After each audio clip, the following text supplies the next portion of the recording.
Yo, what's going on, guys? It's Dylan, and I'm back again for a Mandalorian episode 4, 5, and 6 review. Now, I was slacking a bit, and just wasn't really feeling up to doing the review for those episodes 4, 5. Plus, I had a lot going on. Just got a new microphone and webcam, so I've been trying to learn how to do all that the last couple weeks. But I'm kind of glad I waited because at first I really wasn't feeling episode 4 that much. It was okay. I wouldn't say it was bad, but after I watched it a couple times and I sat back and really watched it last night, I think I enjoyed it a lot more than I did episode 5. Episode 5 was probably the weakest episode out of all of them in my opinion. Still not a bad one, just not that great. I mean, it was really cool to have them like go back to Luke Skywalker's planet and stuff and the speed bikes, but I'd say out of the three, 6 was my favorite. But let's get into, I'm gonna go start with chapter 4. Sanctuary is the title. And Mando lands on this planet, and he goes to a bar basically, and he sees that there's like a woman that looks like she could kick some ass. Maybe there's a bounty on her, who knows, or maybe she's hunting the child, because he asked the woman, the bartender, how long has she been here, and she says like a week. So it's possible that she isn't there for him, because how could she know? But we find out that her name is Cara Dune. She's an ex-shock trooper, and she took an early retirement and decided to come to this planet, just kind of to hide away, you know what I mean?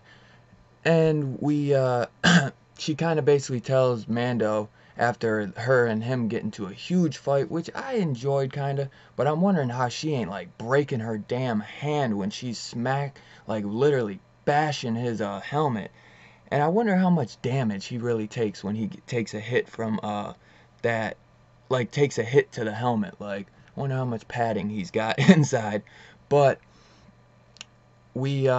she basically tells him, like, I found this planet first, so it looks like you're gonna have to move on. So he starts, kind of going back, like he's gonna pack in his ship, like he's gonna bounce and head for the next planet that he can find, when some farmers approach him begging for his help, to come back to their village and help them with this problem they're having. Because the episode starts with these Klagonians, I believe they're called, and they basically kind of raid this village, and you don't know this at first, but they have like a ATST, and they kind of keep that on the down low from Mando, and he decides he's gonna use the what little credits the villagers scrounge together to pay Cara Dune to come help him. I think he might even give her like all the credits. I wonder, I mean, he seems pretty generous with the credits at times.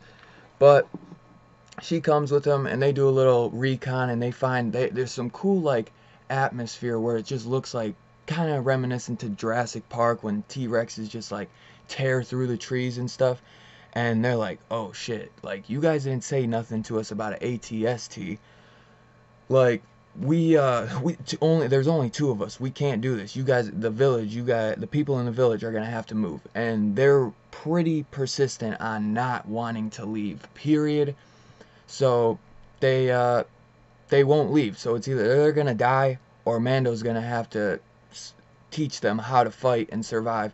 And he's just sitting there. You can't really tell what's going on, but he's like, Cara Dune's like, there's no way we can beat them. There's just no way. Like, I've seen it take out, groups of soldiers, like infantries of soldiers that were, that actually knew how to fight. You guys are just farmers. But, here you go. And, basically, Mando's like, well, the only way we can is if we teach them how to fight. So we get like a little thing where Cara Dune and Mando are kind of teaching them how to fight, and it's kind of weird that no one knows how to shoot on the in the village, but this woman that seems to be somewhat maybe of the leader of the village. I mean, she's kind of young, but it just seems like she kind of inspires them in a way. She has a child, and it looks like she's a single mother, but yeah, it seems like she also takes a shine to Mando. We find out though while she's talking to him, because she asks like, when's the last time you took your helmet off? And he's like, I wasn't or how long have you been wearing that helmet? He's like, I wasn't much older than the young kids playing outside. And she's like, wow, so you haven't taken it off? Like, when was the last time you took it off? He's like, last night. But he reveals that they can take it off, just not in front of nobody. You know, he takes it off for sleep. Because I was always wondering, I'm like, so how does this dude be, you know, smashing chicks with the helmet on? That's a funny thing for episode 6, but does, like, he sleep with the helmet on? I mean, he does take a nap in the helmet in episode 5, but, you know, it's just like, dude, come on, you know, like, that shit's gotta be rough. But you find out that he is able to take it off, just nobody can see him, because once somebody sees his face, he's never allowed to put the mask back on, or the helmet back on. Mask, why the fuck would I say mask? After Cara Dune, you know, says there's no way, like I said, they train the village, and they set up traps and stuff for the ATST, because there's no way they're going to take this thing out, which I thought that ATST was really cool, like with the red eyes and stuff. That was pretty cool.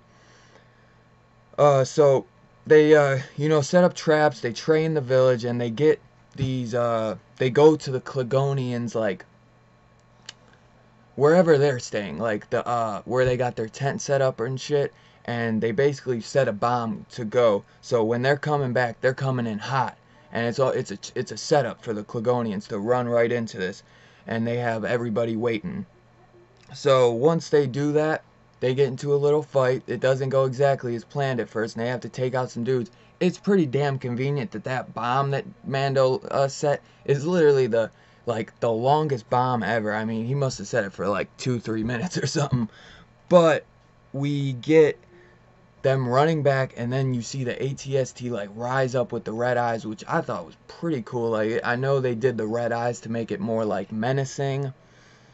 And we get, you know, they come in hot, and it's looking bad. Like, this thing, the thing with that ATST is that thing should have been taking out the whole damn, like, village. Like, it could have been blown up. It's a little convenient that obviously, like, it just doesn't seem like there was that much damage in the end, because that thing could literally take out the entire village. Like, it should have just been blowing up all the houses and shit.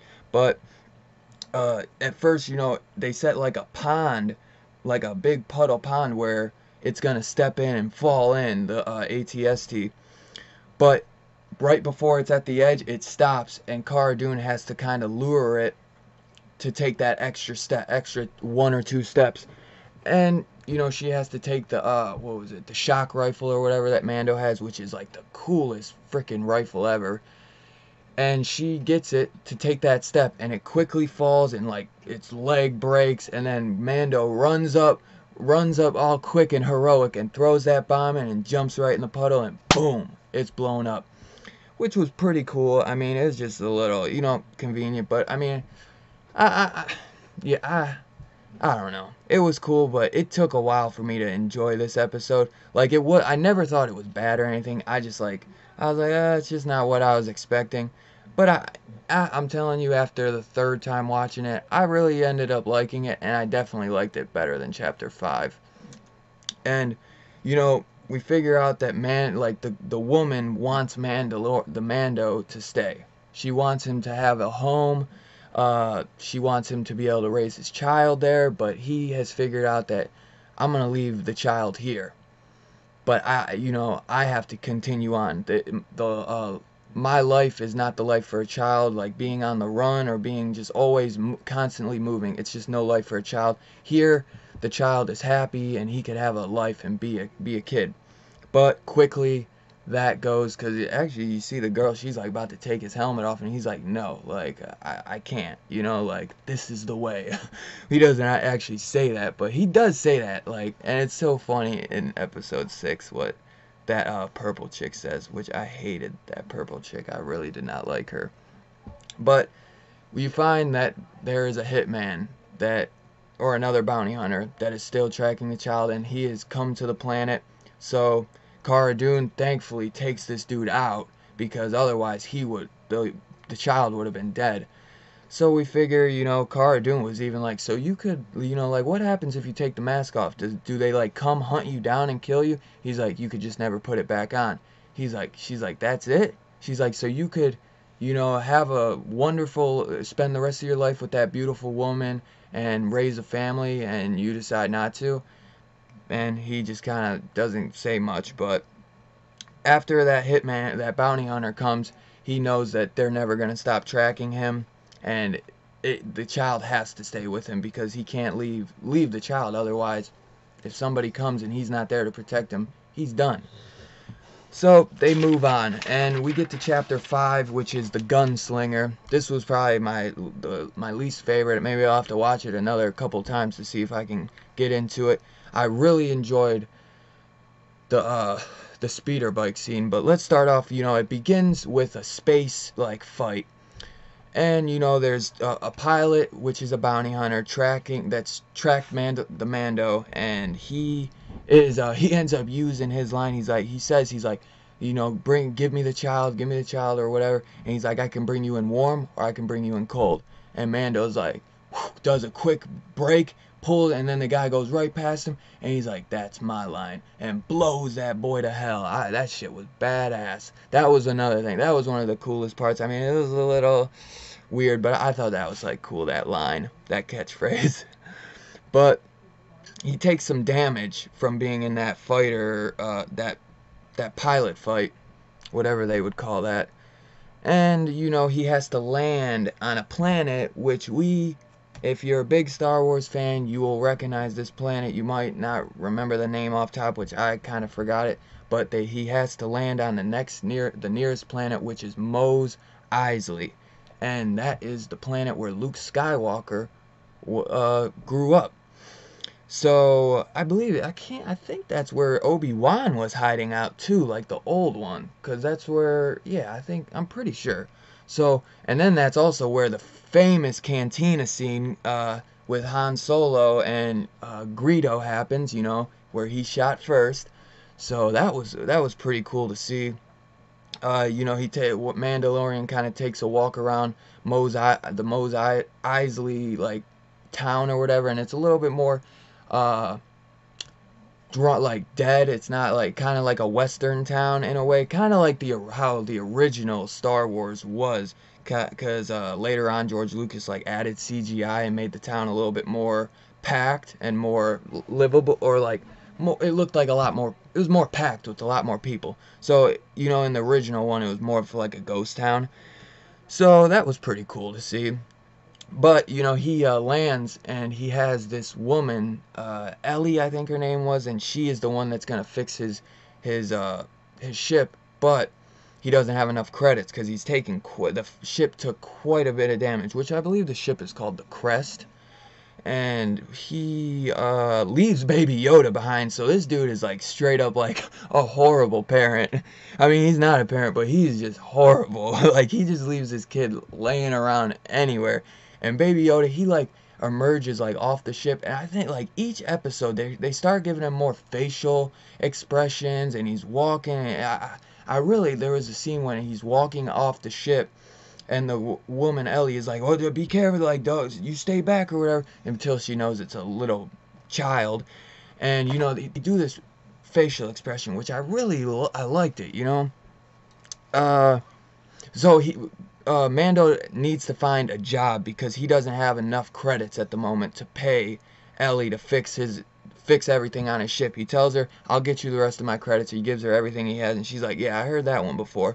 But he goes and finds a job. He goes to the cantina and asks a robot, and a droid basically tells him like there's not much guild work going on, and he's like, "I'm not looking for the guild or whatever. I just need like underground work." And he's like, "Well, I'm sorry, you know, Mos Eisley doesn't even have much of that." And then we meet this young, they are like definitely going for some Han Solo shit, but it just did not. I didn't really care for the guy at all. He wasn't like bad, but there was just parts where it's like he's getting his ass whooped, and then it's like he's a badass, but he just totally had no chance against Mandalorian, and he was just totally fucking screwed as soon as he made that dumbass decision. Like, you were getting your ass whooped by the fucking Fen Shand, but you're gonna take out Mando? Like, are you fucking dumb? But he basically tells him, you know, I got this I got this big job. I don't even want the money. You could take it all. and it's for this highly trained assassin, Fennec Shand. And he's like, so how long you been with the guild? He's like, long enough. He's like, obviously not, man, because Fennec Shand is a big, like a highly trained assassin, and she made her bones, made her name for killing for the top crime syndicates, including the Huts being one of them. And you could see his eyes pop, because he's like, oh my god, like, for real? Like, because he had no fucking clue. So, you know, because Mando kind of pulls his card like, dude, he's like, you haven't even been with the guild. And you find out that he's like, I'll give you all the money, I just need this ticket, and this is my ticket into the guild. So can you help me, because I can't do it by myself. So he needs the money, so he decides he's gonna help. He tries to kind of pull one over, like, give me the puck, and he breaks the puck. So he's like, now you can't get rid of me, Mando, now we're partners. Which I don't know, he wasn't that bad. He just wasn't, you know, he's nothing compared, like, you could just tell from a mile away they're trying to pull some Han Solo shit, like he's some Han Solo type character, smuggler or something, but he's just not. You cannot do Han Solo better than Harrison Ford, you know. But they end up he tells him, get 2 speed bikes and we're gonna go track her. And they do, and the speed bike scene is one of the fucking coolest things. They go through the frickin' desert, or the sand or whatever, and they come upon a dewback that is carrying like a dead bounty hunter. So Mandalorian pulls up and he finds that he had a puck too, or a tracking fob, and he's like, get down, because obviously he can tell, he knows that she's watching or something. So she has a damn sniper, and he takes like 2 damn big shots, one shot to the chest and knocks him back. But that Beskar armor held, you know. And what's his name, Toro Calican, he's like, I don't got Beskar armor. He's like, yeah, you know, that sucks, I guess. But so they have to wait it out till night to be able to track, like, you know, sneak up on her. And they do another cool bike. They're using these flashbangs because when she uses her scope, it basically will screw her shit up, and she won't be able to look. And that's their only shot to kind of get a chance to kind of, you know, take her out. And Mando, as they're doing it, Mando gets shot off his bike, and then Toro Calican makes it. And he uses he kind of gets his ass kicked as a distraction so that Mandalorian can kind of sneak up behind her. And that's another thing, man. He got his ass whooped by Fennec Shand, or whatever, however you pronounce it. So Mandalorian's like, good distraction, man. And one of the bikes is destroyed now, so he has to go back for the dewback.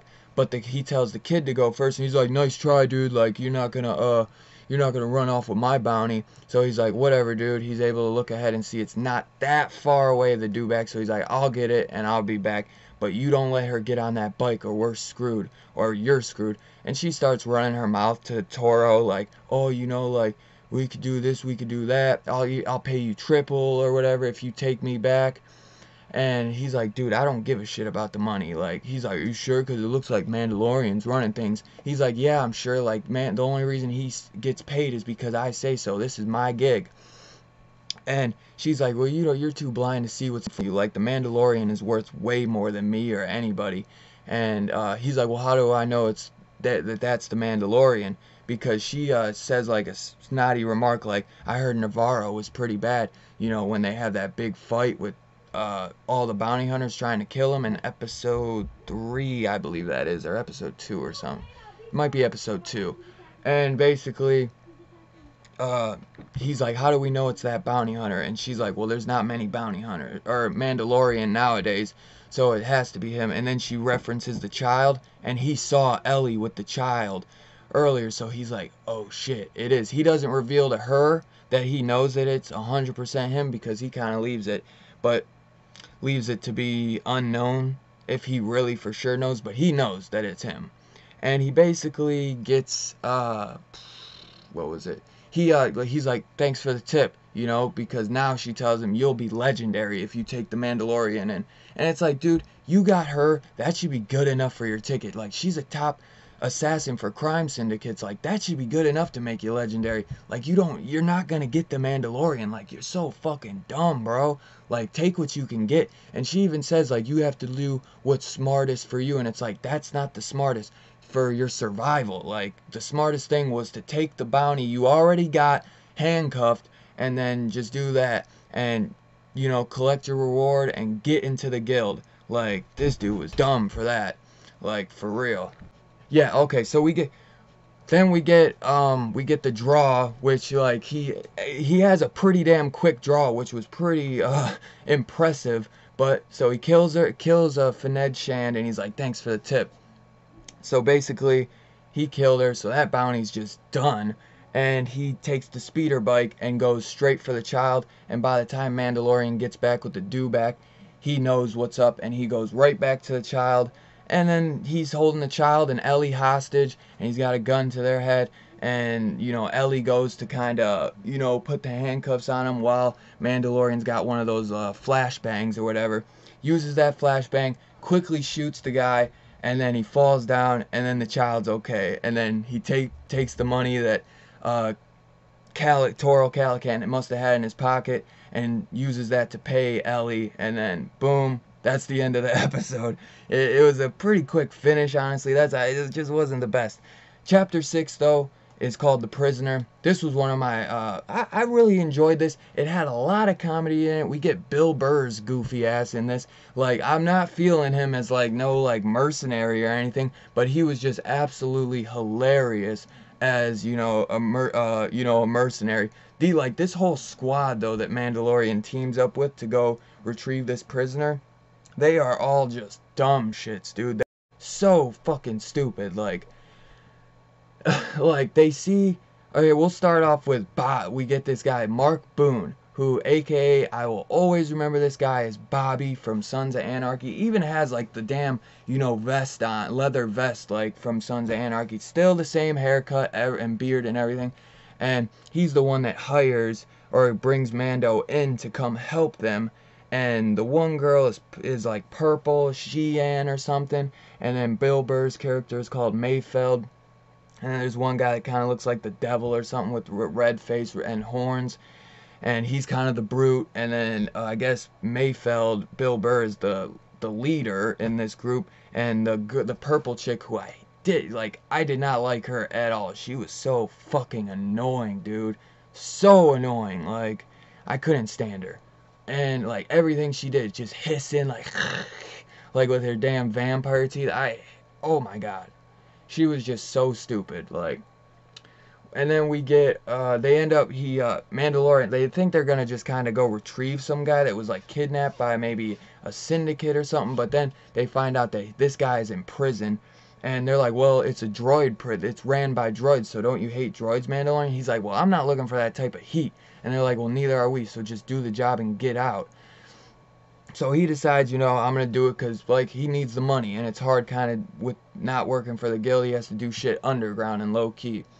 So we go to this, we start heading there. And then we get actually the fifth member, or fourth or fifth member is this robot named, or this droid named Zero. And they get to the prison, and they have to use, the main reason they needed Mandalorian, I guess, was for his ship, because his ship is off radar from the Empire and from the Republic, I believe they said. So it's just under the radar and undetected. So they need a ship. They get to the prison, and they quickly get kind of revealed, because that dumb brute with the red face, he is like, oh, like a dog, like a mousy or whatever, like a little robot thing. And he gets mad because it goes away, so he shoots it. It's like, you are so stupid. Like, and even Mayfeld's like, dude, he's like, and then hella droids come up. These dudes look like they're about to get killed. And one thing, it was like they shoot at him, and then they ricochet, like the bullets just bounce off him. So I don't know how Mayfeld shot just takes out these like two robots later on. He just like shoots them, and then they just go down. I was like, yeah, that was a little convenient, because you never could have done that. Like, and then Mandalorian ends up going from behind these robots, taking 5 robots out by himself. And this is the type of shit I want to see fucking more of. Like, this hand-to-hand combat from the Mandalorian, was absolutely awesome, dude. It was so fucking cool.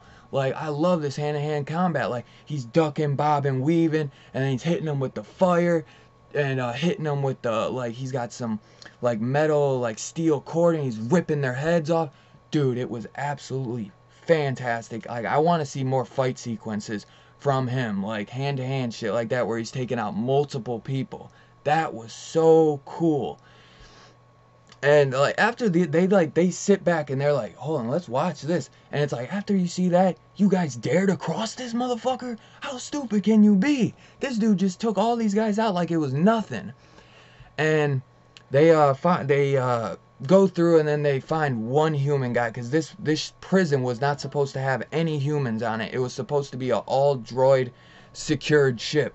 And there's one guy, and he's got this like this tracker thing, and if he hits the button, it's gonna bring the Republic down on them. So they're trying to figure it out, and he's like, hold on, like, nobody has to die here. And the dumb chick, while Bill Burr and Mandalorian are arguing, like, dude, Mayfeld, stand down. Like, I got this. I will handle it. And he would have got this guy to surrender. I guarantee it, man. And he would have put down the tracker beacon or whatever. But while they're arguing, and they got guns to each other, Davos actually starts to put the gun down, the guy that has the tracking beacon. And the girl, Zeon, she throws a thing at her, at like a freaking star, Chinese star or whatever the hell her weapons are. And she's like, blah, blah, blah, or whatever. And they, of course, he hit that thing, he hit that tracking beacon as he died. So I was like, oh my god, like, you're so stupid, so stupid. Like, then they have 20 minutes until the Republic comes down on them. So another thing, though, they actually had found the child as they're snooping through Mando's ship. And then they have a little banter between, like, Zeon and Mando, because I guess they slept together, and they're like, did he ever take the helmet off? And she's like, well, a lady never tells. And then she, like, starts making fun of him, like, this is the way. Like, I really couldn't stand her. And they get the prisoner, and we find out that the prisoner is Zeon, the purple chick's brother. And it looks like that Mandalorian in the past left this dude behind, because he goes like, it's funny, and my savior, or the guy who left me behind, is now my savior. And as he's walking close to, like, kind of eye this dude down, the red dude, the brute, kicks him, and they lock him in the cell. I'm like, at this point, I'm like, dude, are you joking? Are you joking? What is he gonna do now? What is he gonna do? I'm like, how did you just fall for that shit? Like, what the hell? And dude, Mandalorian, no sweat. He is a goddamn ox when it comes to this shit. You can't keep the man down. And he quickly, uses that steel wire, rips a droid back, and rips its arm off, and uses it to get himself, uses their automatic key that's in the arm to unlock himself out, which was awesome. And then Zero, he's the one that's in the ship still, telling them, like, what's going on, and he's like, yeah, bad news, he escaped. And they're like, oh my god, we should have killed him. And Mayfeld's like, I know. And it's like, you would have never, you knew you couldn't kill him, and that's why you fucking pulled that shady shit and kicked him in the cell, because you never could kill him. So Mandalorian goes to the control center. He starts locking down all of the doors, and they are fucked. And I am, like, loving it at this point. And he starts hunting them one by one, basically. Or they start kind of going after him, and he just starts taking them out one by one, which was absolutely awesome. And the only one that ends up living was the brother that they leave to escape. Well, we'll get to that in a moment, because he takes all the other guys out. The brute was like the hardest one for him. But he smacked. I don't know how that's another thing towards the end. He should be completely dead, because I'll just say it, you think that he takes out those 3 guys, but he actually put them in a cell. He takes them out, but he throws them in a cell. And the brute, he got completely crushed by that door. So how is he even alive? How is he alive? I didn't even think about that.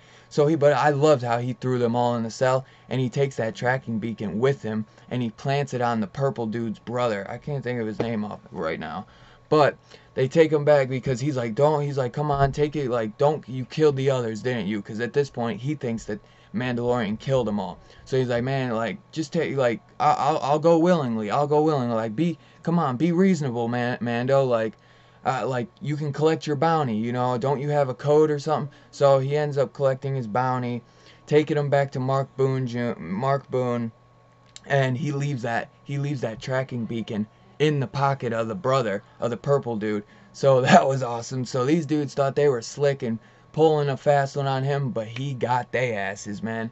And we get then we see, you know, that he left them in, he put them all in a cell together, which was hilarious. I love that. Totally what they fucking deserve, like those dumbasses. Like, you can't fuck with the Mandalorian, you just can't.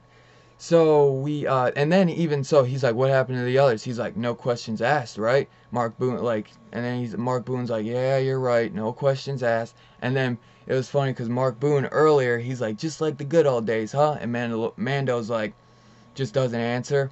And then after he's taken out all of his guys, he's like, just like the good old days, huh? And then Mark Boone's like, yeah, just like the good old days. And as he's rolling off, he's like, kill him. So he thought he was going to get Mando, but then the purple dude pulls out the tracking beacon. He's like, what is this? And then as he's leaving, we got X-Fighter pilots pulling in, and they take out this gunship. I don't know if they took out the whole, like, tower thing that was, like, in space where they were hanging out, but he definitely, like, you know, they blow some shit up. And it was really cool to see some X-Fighter pilots. But one last thing, we get Mando saying to the child, like, oh, well, because Zero was still, he actually had to take Zero out. That was the last guy he took out, because he was actually, like, hunting the child, and Baby Yoda was kind of playing hide and seek with the dude, like, I was playing games with him. But the second, like, Zero found him, Mandalorian takes his ass out, which was awesome. But we, then the Mandalorian, I noticed this was something, though. He was like, I told you that would be a bad idea, or that wouldn't be such a good idea. So I wonder if the child somehow can communicate with him, like telepathically or something. Because I noticed each episode, he's getting smarter. He's just, you know what I'm saying? Like, he's getting more facial expressions. He's walking around a lot more. And he just, you know, he seems like his brain is goddamn, you know, he's growing, he's getting older, and he's starting to realize things, and he just looks like he's getting smarter. He doesn't talk still, so it's like he's a quiet kid, but he's listening, and he's noticing everything that's going on. But that's it for now. I am really excited to see what's going to happen in Chapter 7. You know, it looks like a lot of these are really kind of one-shots, though, like, which makes sense, because, I mean, he is a bounty hunter, and each one, it's almost like the next mission in a way, which I like that, but I'm just really dying to know what's going on with the child. I want some backstory, but I think we will start getting more backstory in 7 and 8, so fingers crossed, I've been enjoying this a lot. I really can't wait for what's to come next. Yeah, so I'll catch you guys on the next one. If you guys wouldn't mind hitting that like button on your way out, hitting the subscribe, hitting that bell notification so you get all updates on upcoming videos, and I'll catch you on the next one. Peace out.